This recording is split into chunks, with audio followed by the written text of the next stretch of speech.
basically the shape of the head, the size, and the symmetry. Main thing in the head, you're gonna check for the fontanella. The anterior fontanella usually closes at the age of between 9 months and 18 months, and the posterior fontanella usually the 3 months of age. Sometimes at the birth is already closed. Main thing with the fontanellas is when the baby is at rest and sitting, it should be flat. Maybe the baby start crying, it can bulge a little bit, but if the baby is not crying and he's resting and you find a bulging of the fontanella, you might think about the intracranial pressure is increased or hydrocephalus. Also, the fontanellas are important when you have a dehydrated baby. They're going to be sunken. On the head also, you're going to check for the sutures. Be sure that they are not prematurely closed. If that happens, that can affect the brain development, and it might need a surgical intervention to fix it. Also, you're gonna check the neck. So the neck, you're gonna check the range of motion of the neck, and you're gonna turn the head to each side, and also you're gonna bend it. So you turn and you bend. So if you find like a limitation in the range of motion, you might think about some kind of meningitis, irritation of the meninges. It's not. And also,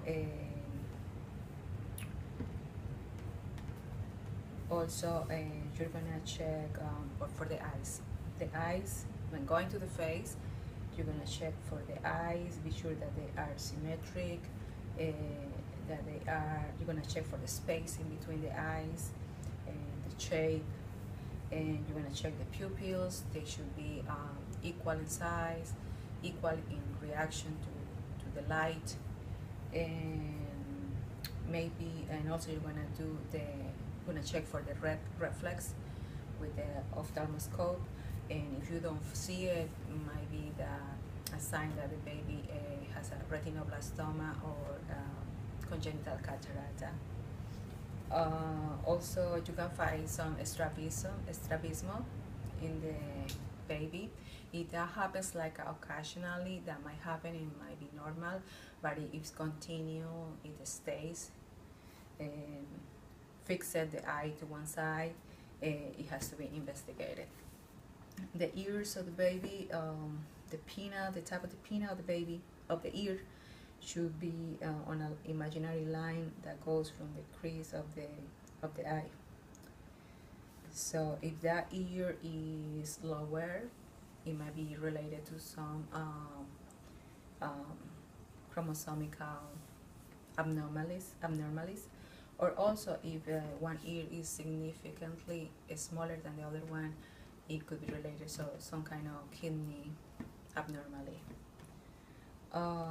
You're gonna do the otoscopia, and you're gonna check for the tympanic membrane should be translucent and clear, and be sure that there is no fluid in the ear. The nose, basically, you're looking for nasal flaring. If that is present, that's a sign of respiratory distress. And the bridge of the nose, if it's flat, might be related to some chromosomal abnormalities. Also in the mouth, you're gonna check for the uvula, and also when you're checking the face, you're gonna look basically for movements. The movements of the face should be symmetrical. If they are not, you might think about some bowel palsy that sometimes occurs at the birth. In the neck, also you're gonna check for the trachea. Be sure that it's in the midline, that there is no muscles.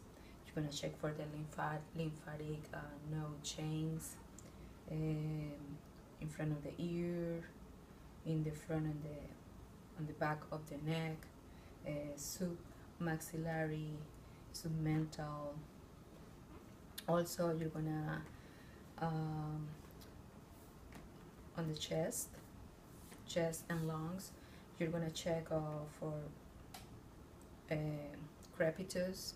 Sometimes you can find them when there is some fractures of the ribs, or sometimes you can find like a lump over the clavicle. When at birth there was a fracture, it wasn't detected. They can, after 3 months, develop a lump, which is usually they don't do nothing for it. The brutes also, you're gonna check for brutes. You should not find brutes.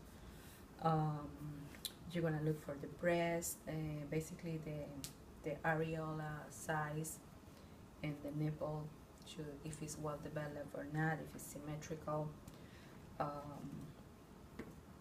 You're gonna do the examination of you're gonna observe for the thorax. You're gonna look for the respiratory pattern.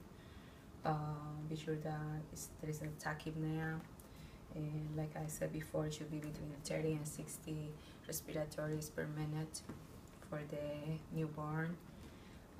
Be sure there is not retraction, intercostal, subcostal, substernal retraction. Also, the shape of the sternum, be sure that it's not depressed. That would be an abnormality. And then you're gonna do the examination, the front and the back of the lungs, on the sides, under the arms. Be sure that the lung sounds are symmetrical, that there is no crackles, no whistles, no any abnormal lung sound. Then you're gonna do the assessment of the abdomen. Usually the abdomen is protrude. Just be sure that it's symmetric. And it usually that's where you check the breathing actually in the abdomen, and it goes at the same time with the diaphragm. When the diaphragm depresses, the abdomen does. And you're gonna auscultate the bowel sounds. You're gonna do percussion. Of course, it's gonna be mainly tympanic, and maybe at the level of the liver, you're gonna find the dullness. You're looking for masses or the skin aspect, and of course the umbilical. You wanna be sure that it's not infected. There is no odor. There is no secretion coming from it, or there is no bulging or tenderness also around the abdomen, in the whole abdomen. And you're gonna do examination of the genitalia. If it's a female, the